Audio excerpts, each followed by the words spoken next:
우리 이번 한 주간 동안 우리가 인도받아야 될 또 말씀을 붙잡아야 될 말씀의 제목이 전도제자의 눈, 미래 경제라는 것입니다.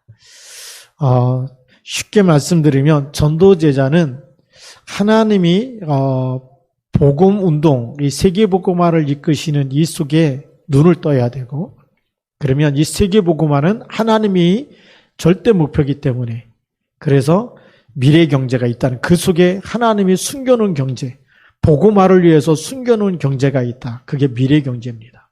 전도자가 이 눈을 뜨지 않으면 계속 다른 데 쓰다가 흑암 경제 속에서 저주와 재앙이 들이닥칠 수밖에 없겠죠.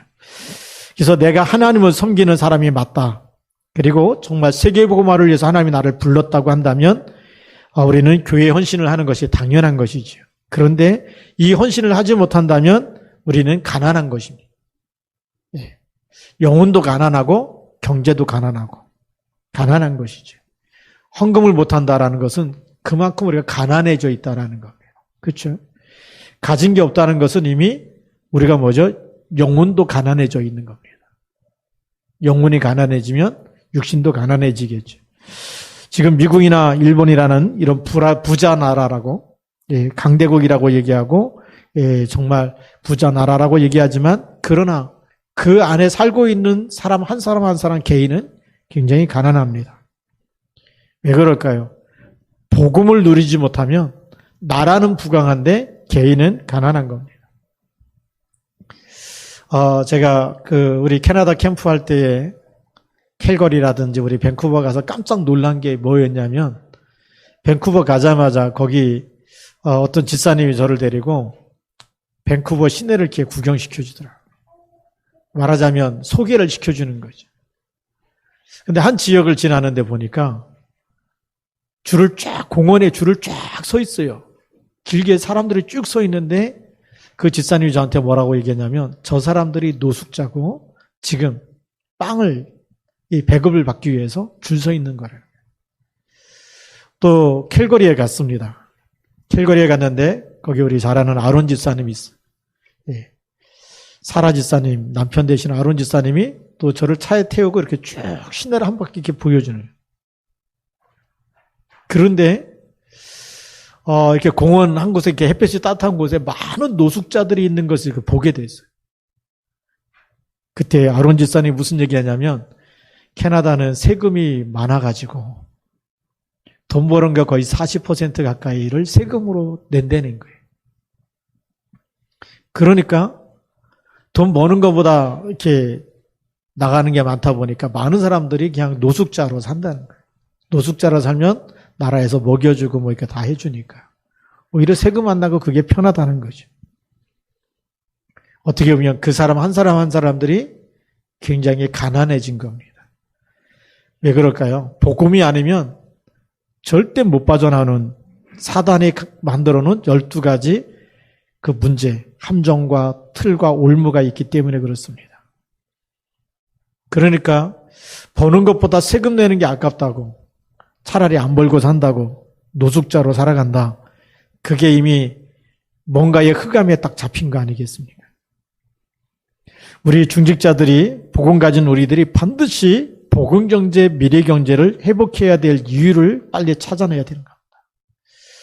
개인을 살려내는 것에 미래 경제가 있습니다. 사람을 살리는 것 속에 하나님이 숨겨놓은 복음 경제가 그 속에 있습니다.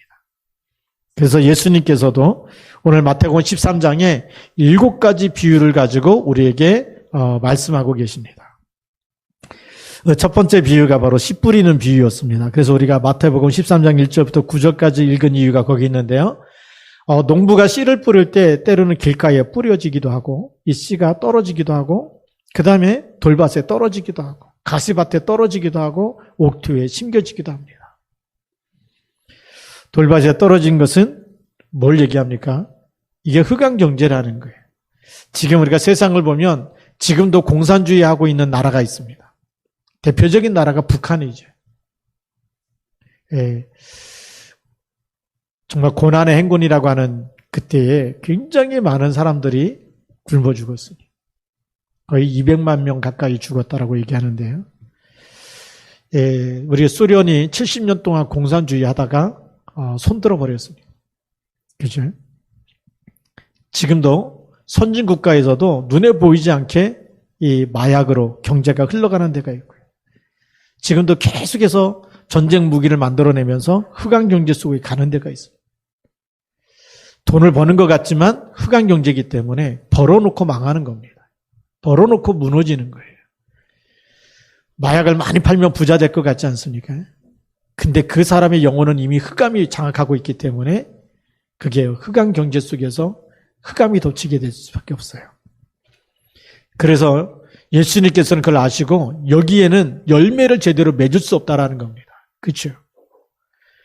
길가에 부러지면 새들이 와서 먹어버리고 돌밭에 뿌려지면 나오다가 밑에 돌이 있기 때문에 햇볕에 말라 죽게 돼 있고 가시밭에 뿌려진 것은 올라오다가 열매를 제대로 결실하지 못하는 것이고 옥토에 떨어진 것만이 100배, 60배, 30배의 열매를 맺는다고 예수님 말씀하셨습니다. 그 얘기 뭡니까? 정말 우리의 경제가 하나님이 원하는 곳에 쓰임받아야 복음경제 축복 100배의 열매를 맺게 된다 그 얘기입니다. 여러분들이 한번 한 달 동안 지출한 걸 쭉 보면서 어디에다 많이 썼는지 어떤 사람은 헌금 한 번도 못하면서 살아가는 사람도 있어요. 어디다 쓰고 삽니까? 그게 빛의 경제인지 복음 경제인지 흑암 경제인지 우리가 빨리 판단할 수 있어야 됩니다. 두 번째는 알곡과 가라지에 대한 얘기 있어요. 쉽게 말하면 알곡 경제가 있고 가라지 경제가 있다라는 겁니다. 우리가 가라지 경제가 되면 어떻게 되겠습니까? 어느 날 아무것도 남은 게 없는 거예요. 그렇게 인생을 열심히 살았는데 가라지는 뭐죠? 쭉정이잖아요. 나중에 밥할 때 그냥 태워버리는 거 불쏘시개밖에 안 되는 거거든요. 근데 알곡이 따로 있다는 겁니다. 우리가 복음과 전도와 선교에 헌신한 것은 뭐가 되죠? 하늘나라에다 쌓아두는 것이 되는 거예요. 우리 인생 마지막 하나님 부르시는 그때도 헛수고가 아니고 상급을 받게 되는 줄 믿습니다. 그런 중요한 하나님의 계획을 보고 거기다가 우리가 이 경제가 쓰임 받아야 계속 그것이 열매를 맺게 된다는 거예요. 겨자씨 운동이 있습니다. 세 번째로 비유가 겨자씨에 대한 비유입니다. 생명운동에 우리가 쓰임받아야 되는 거죠. 우리에게 맡겨진 그 한 부분, 그 부분에 내가 헌신하게 되는 거예요. 그 헌신하는 것이 처음에는 알아주는 사람도 없고 그런 것처럼 보이지만 어느 날 그것이 큰 나무가 되듯이. 그래서 우리가 PDTC 장학금을 주는 이유도 거기 있습니다. 우리가 커피 한 잔 값으로 우리가 또 정말 미자리 교회 살리는 중자 대학원에 헌신하는 이유도 거기가 있어요. 작은 것처럼 겨자씨처럼 눈에 안 보여요. 그런데 그것이 어디로 흘러가느냐가 중요하잖아요. 생명운동이 일어나는 곳에 흘러가는 줄 믿습니다. 그래서 어느 날 보면 큰 나무가 되어 있듯이요. 내가 작은 거 헌신했는데 그것이 어느 날 열매를 맺게 되어지는 그게 복음경제의 축복이고 미래경제, 하나님이 숨겨놓은 경제적인 축복이 그 안에 들어있는 줄 믿습니다. 누룩도 마찬가지죠. 누룩이 밀가루 서말 속에 들어가면 밀가루 전부를 부풀게 하는 것처럼 복음경제 속에 헌신한 것, 살리는 것에 헌신한 것, 생명 살리는 것에 드려진 것은 뭐가 되죠? 전부 복음화시키는, 전부 살려내는 일에 응답받게 되는 줄 믿습니다. 또 우리 보아밭에 대한 얘기를 예수님께서 말씀하셨습니다. 감추어진 경제를 얘기합니다. 똑같이 일하는 사람처럼 보이지만 뭘 발견했습니까? 보아밭을 발견했습니다. 우리가 똑같이 교회 다니는 것처럼 보이고 예배 드리는 것처럼 보이고 헌금하는 것처럼 보이지만 중요한 것을 발견한 사람은 달라요. 이 복음 가진 교회, 여기다가 헌신할 때마다 이 교회를 통해서 계속 생명운동이 일어나는 것입니다. 그게 부와 모든 사람을 살리는 곳에 쓰임받는 교회, 그 얼마나 중요합니까?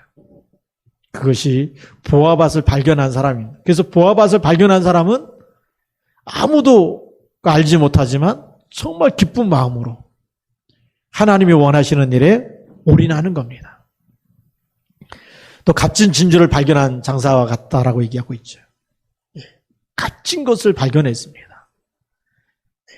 내가 어떤 사람은 그러죠. 커피 한 잔 값처럼 보일지 모르지만 그러나 그것을 어디다 쓰느냐에 따라서 커피 한 잔 값은 잠깐 내가 정신 반짝 나는데 도움이 될지 모르지만 그러나 그것을 모아서 우리가 헌신하는 그것은요 영원한 축복이 된 것, 세상과 비교할 수는 없는 영원한 가치가 되는 그 렘넌트 한 명을 살리고 장학생 한 명을 살려냈는데 그것이 어느 날 나라를 살리고 세계의 흐름을 바꾸는 일에 쓰임받게 될 줄로 믿습니다. 또 마지막으로 예수님께서는 물고기 잡는 그물 비유를 얘기했습니다.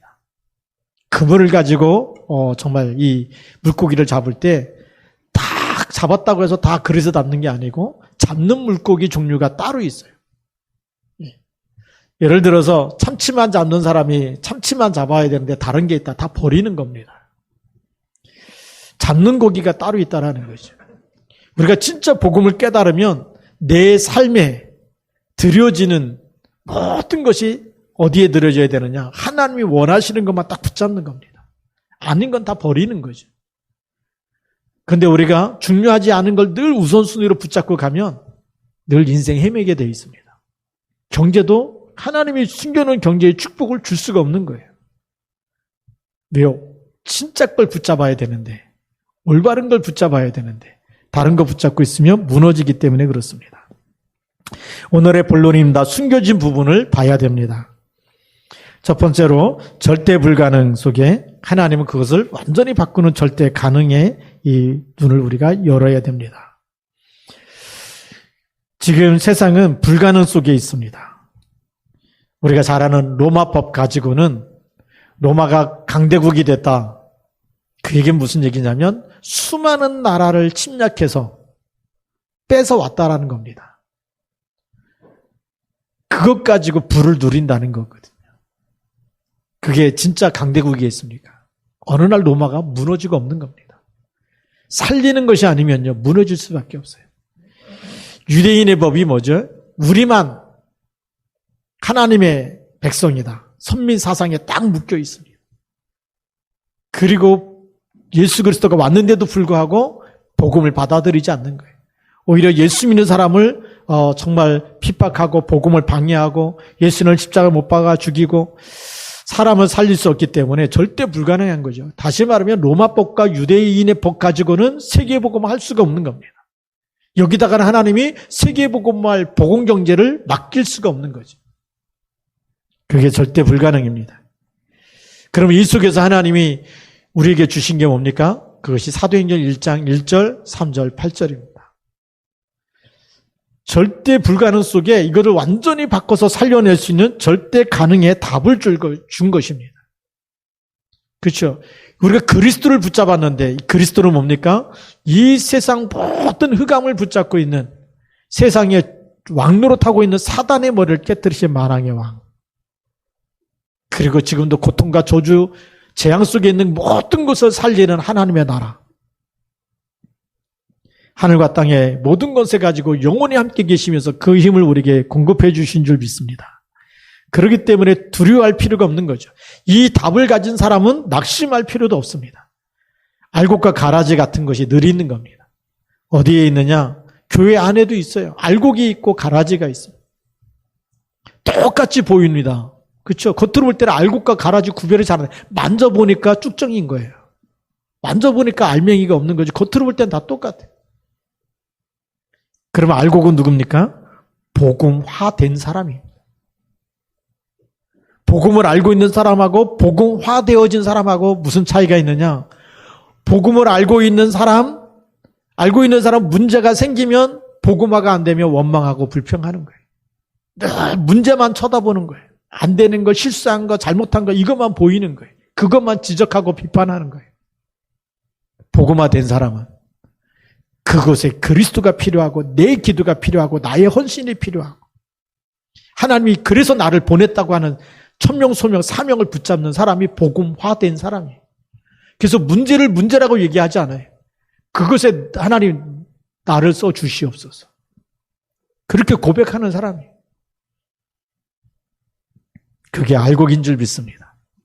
그러니까요, 이 복음운동, 복음화하는 교회에 거기에 생명 걸 수밖에 없는 거예요. 오리라 하는 사람이 알곡인 것입니다. 그러면서 우리가 미션을 제대로 찾아내야 됩니다. 나는 교회 살리는 미래 경제를 찾아낼 것이다. 아무리 코로나19라는 재앙이 들이닥쳐도 하나님이 세우신 교회는 반드시 세계복음을 하게 돼 있고 이것이 하나님의 언약의 여정을 가게 돼 있기 때문에 이 속에서 나의 미션이 뭔지, 이 속에서 정말 하나님이 나에게 주신 미션을 찾아내서 내가 어떻게 헌신할 것인지, 내가 어떻게 기도할 것인지 그걸 찾아내는 사람이 바로 이 일에 쓰임받는,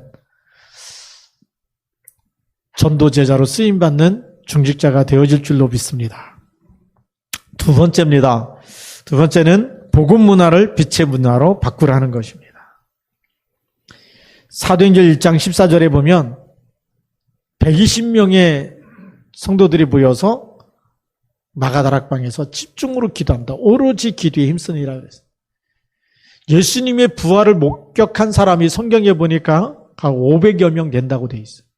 그런데 마가다락방에 모인 사람들은 120명 밖에 안 됐어요.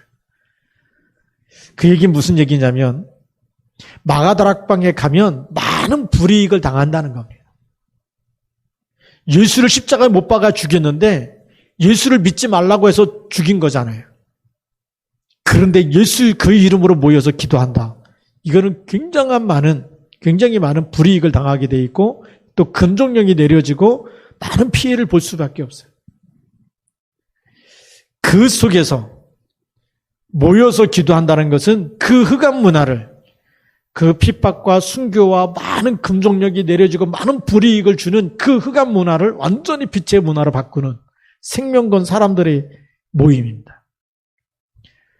누가 바꿨느냐? 마가다락방에 모인 사람들이 빛의 문화로 바꾼 줄 믿습니다. 복음화가 이루어지는 그 속에 내가 있어야 되는 거죠.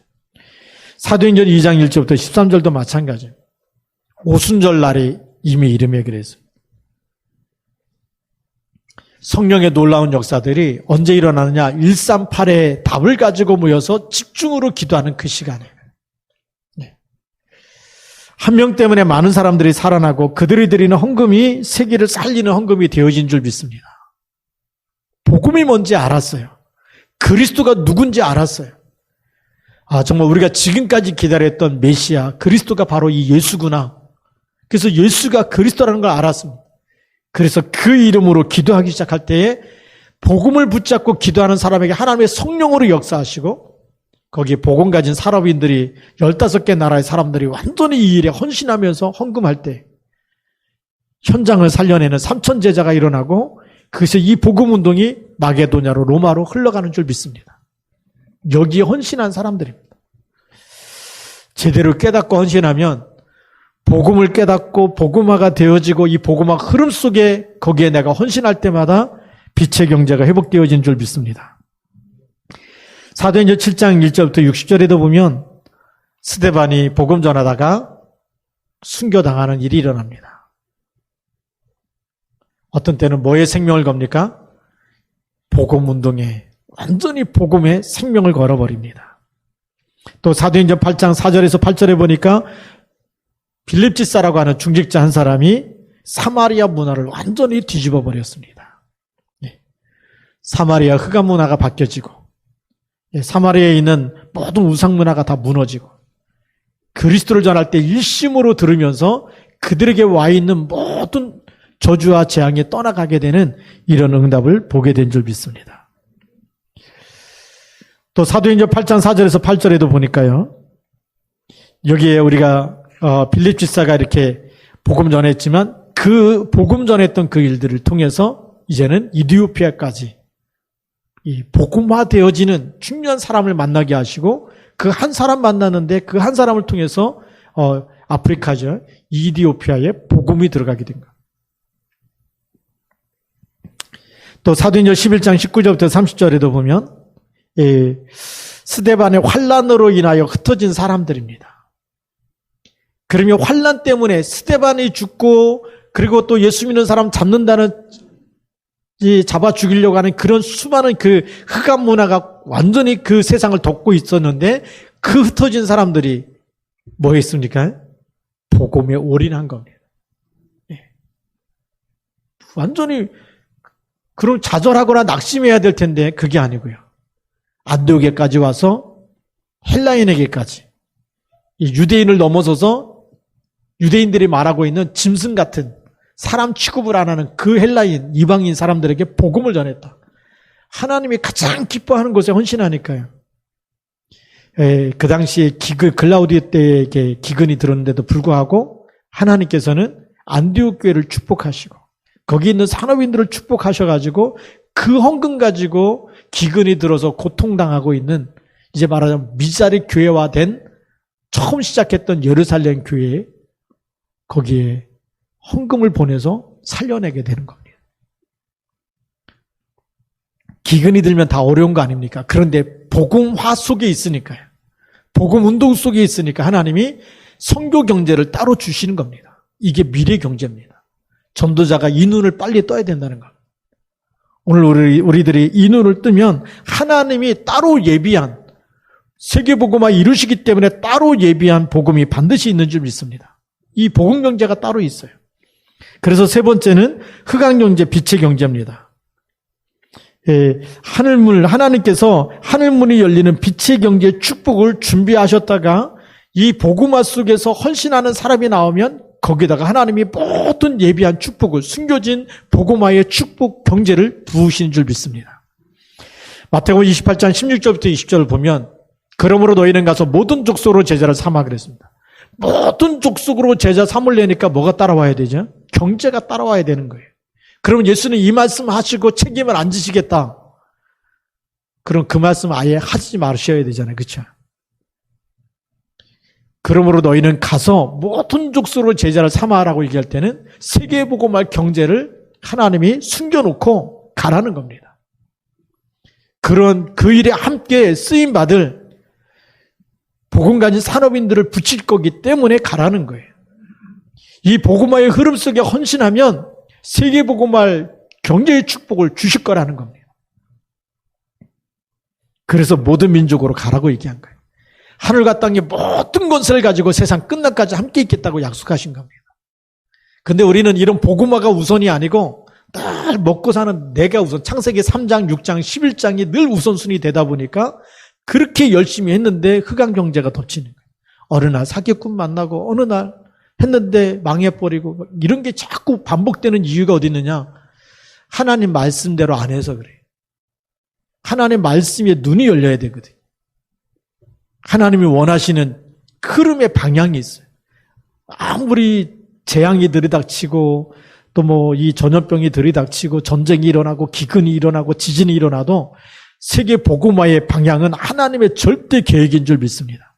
그렇다고 한다면 여기에 헌신할 때마다 숨은 경제의 축복을, 빛의 경제, 복음 경제의 축복을 하나님이 주시는 줄 믿습니다. 마가복음 16장 15절부터 20절에도 보니까 만민에게 다니면서 뭐 하라고요? 복음을 전파해라. 그리고요, 가서 내 이름으로 귀신을 쫓아내고 치유해 주라고 얘기하고 있습니다. 만민에게 가야 될 무슨 경제가 있습니까? 복음 경제. 하나님이 숨겨놓은 빛의 경제 따로 있습니다. 그리고 치유해 주라는 것이고요. 그리고 제자들이 나가서 복음 전파할 때 보좌에 앉으신 주님께서 함께 역사하사 그랬어요. 보좌의 축복이 임하는 줄 믿습니다. 그렇죠? 보좌의 축복이 임한다면 보좌의 축복 가진 주님께서 함께 역사하실 때 당연히 숨은 경제의 축복도 복음화의 경제도 하나님이 주시는 줄 믿습니다. 우리가 이제는 이 눈을 열어야 됩니다. 사도행전 1장 8절 말씀해 보니까 오직 성령이 너희에게 임하시면 너희가 권능을 받고 예루살렘과 온 유대와 사마리아 땅끝까지 이르러 내 증인이 되리라 그랬습니다. 땅끝까지 가야 되잖아요. 그게 하나님의 절대 목적이죠. 복음화의 눈으로 보시기 바랍니다. 모든 사람을 살리고 답을 주는 것입니다. 그래서 이 일을 하는 복음화 속에 들어와서 복음운동 속에 쓰임받는 교회, 여기에 교회의 숨은 부분을 살리는 그런 복음화의 눈을 여시기 바랍니다. 많은 사람은 문제라고 얘기하는데 문제를 문제로 보는 사람은 복음화의 눈이 안 열린 사람이에요. 그 문제를 하나님 나를 통해서 내가 가진 복음을 통해서 내가 가진 복음 헌신을 통해서 하나님이 치유하시고 응답해 주시고 역사하시도록 거기에 내가 필요한 것이죠. 그게 땅끝까지 가야 되는 복음화의 눈입니다. 그 경제가 분명하게 있습니다. 우리가 더 쉽게 말씀드리면 우리가 잘 아는 요셉이 보디발의 집에 가서 막 열심히 노예로 갖고 일하면서 자기 것 챙기려고 한 게 아니에요. 그렇죠? 보디발의 집을 살려버린 겁니다. 그게 복음화의 경제. 그러니까 하나님이 더 큰 응답을 주시지 않습니까? 만약에 그 막 열심히 일해가지고 주인 모르게 자기 것 따로따로 챙겨놨다. 어느 날 드러나면 맞아 죽겠죠. 그러면 뭐 애굽 복음화 세계화 못하고 그냥 끝나는 거 아니겠습니까? 우리가 진짜 복음화하려면 돈에 대해서 깨끗해야 된다. 그 얘기예요. 하나님 앞에서 하나님이 원하시는 것에 우리가 온전하게 드려지고 헌신하고 할 때 하나님이 역사하실 줄로 믿습니다. 빛의 경제입니다. 사도행전 2장 1절부터 4절에 정말 우리가 완전 복음 속에 들어와 있는 그런 복음을 가지고 복음화되고 그리고 이 일에 쓰임받기 위해서 성령 인도받기 위해서 기도했던 그 사람들. 사도행전 2장 9절부터 11절 그리고 사도행전 2장 43절부터 45절 이들이 이 복음 속에 들어와서 복음화 운동에 여기에 헌신해서 이들이 드린 헌금이죠. 교회가 복음화되는 흐름 속에서 드려진 이 헌금이 말씀이 성취되는 곳에 드려진 헌금입니다. 그렇죠? 사람을 살리는 곳에 드려진 헌금입니다. 근데 그 헌금이 뭐라고요? 이것이 미래 경제의 축복을 하나님이 주시는 이유가 거기 있습니다. 어떤 사람은 막 돈만 생기면 술 사는 사람이 있고 헌금은 못해도 늘 담배를 사갖고 피는 사람도 있고 담배를 못 끊는 사람이 있어요. 계속 담배값 나가죠. 술을 못 끊는 사람이 있습니다. 계속 술값이 나가겠죠. 근데 헌금을 한 번도 못한다. 그러면 그 사람이 쓰는 모든 경제가 어디에 쓰임받고 있는 거죠? 흑암경제 살리는 곳에 쓰임받고 있는 거예요. 그러니까 교회 와서 하나님 막 맨날 복 달라고 기도해도 하나님이 축복할 이유가 없는 거죠. 왜요? 지금 모든 경제, 그 사람의 경제가 흑암경제로 다 가고 있기 때문에.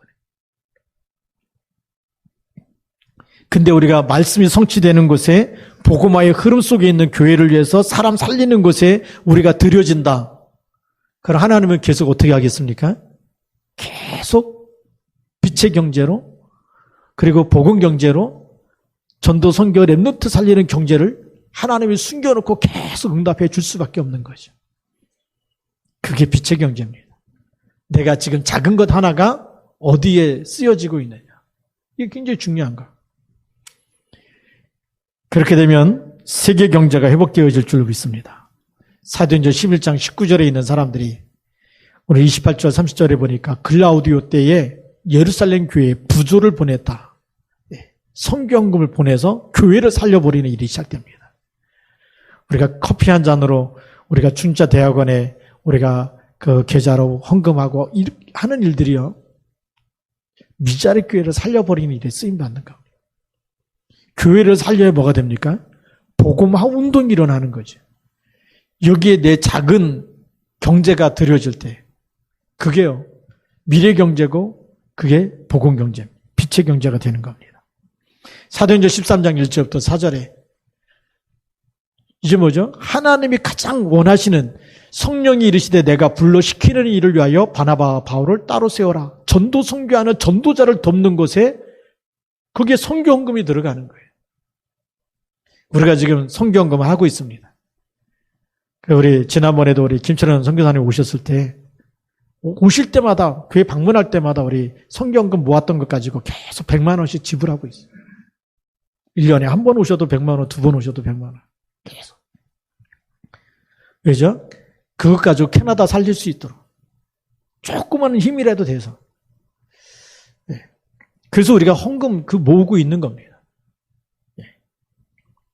해외 선교 헌금 하는 것이 전부 다 우리 선교사님들 위해서 언젠가 오실 거 아니겠습니까?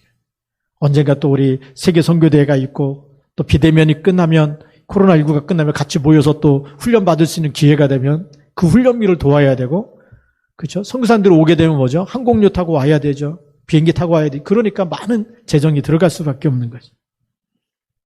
전도 선교를 위해서 쓰이는 겁니다. 우리가 북한 복음화, 북한 선교금 하는 이유가 거기 있습니다. 그래서 우리가 북한 선교국에 또 우리가 후원하는 거예요. 거기에 지금 탈북자들이 신학생들 등록비로 나가고 있고, 거기서 탈북 사명자 또 지원하고 있고, 후원하고 있고, 그렇게 하고 있는 겁니다. 작은 것 같지만, 우리가 그 작은 것 같지만, 우리가 헌금하는 데는 다 하나님 복음화의 흐름 속에 있는 거예요. 그렇기 때문에 너무 중요한 것이에요.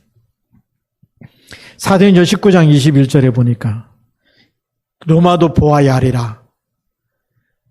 로마 복음화에 대한 중요한 흐름을 보고 가는데 로마서 16장의 일꾼들이 일어나서 거기에 완전히 보호자, 동역자, 식주인으로 헌신한 겁니다. 작은 헌신인 것 같았는데 이 사람들의 헌금과 헌신이 빛의 경제가 되고 로마가 복음화되어지는 일에 쓰임받은 줄 믿습니다. 우리가 지금 하는 헌금이 그런 거예요. 우리가 지금 하고 있는 헌신이 그런 겁니다.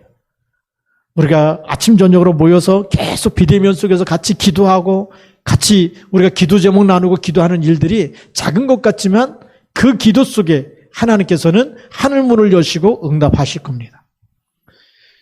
세계복음화 되어지는 미래경제의 축복을 우리가 꼭 붙잡으시기 바랍니다. 오늘의 결론입니다. 빛의 경제는 누가 준비하셨느냐? 하나님이 준비하셨습니다. 왜요? 전도, 선교는 하나님의 절대 목표이기 때문에. 그래서 하나님이 상기업의 축복을 주실 줄로 믿습니다. 그리고 렘넌트 살릴 수 있는 이 축복을 하나님 주셨습니다. 그래서 렘넌트가 빨리 치유돼서 지금 렘넌트가 이 세상 문화를 빨리 접하다 보니까 복음이 가긴 뿌리 체질 안 되니까요. 그냥 자꾸 세상 문화에 쓰러져요. 영적 썸밋 되도록 말씀 24하고 기도 24하고 예배 성공할 수 있는 렘넌트가 나온다면 반드시 치유가 되어지면 하나님이 영적 서밋으로, 기능 서밋으로, 문화 서밋에 축복을 주실 줄로 믿습니다. 그래서 지금 무너진 것만 보고 무너졌다고 하지 말고 무너졌기 때문에 우리 기도가 필요한 겁니다. 안 되고 있기 때문에 우리 기도가 필요한 거예요. 우리의 헌신이 필요한 거예요. 그래도 복음 들었기 때문에, 그래도 예수님 영접하고 있기 때문에 우리가 기도하는 시간에 성령이 역사할 것이고 사단의 영이 무력화되어질 줄로 믿습니다. 그러면서 237 나라, 지금은요, 한국 사람들끼리만 모여서 사는 시대가 아니고 세계화 시대이기 때문에 이 렘넌트 통해서 237 나라 복음화 되어지는 문이 열릴 줄로 믿습니다.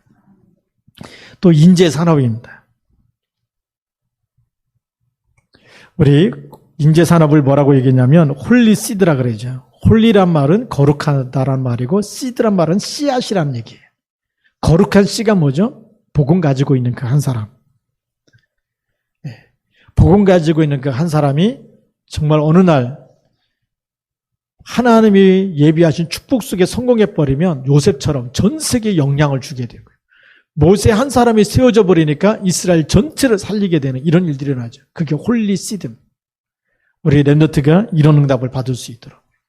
그래서 우리 교회 안에도요. 복음 가지고 영적 서밋 되면서 기능 서비스 속에 들어가는 사람들이 나와요.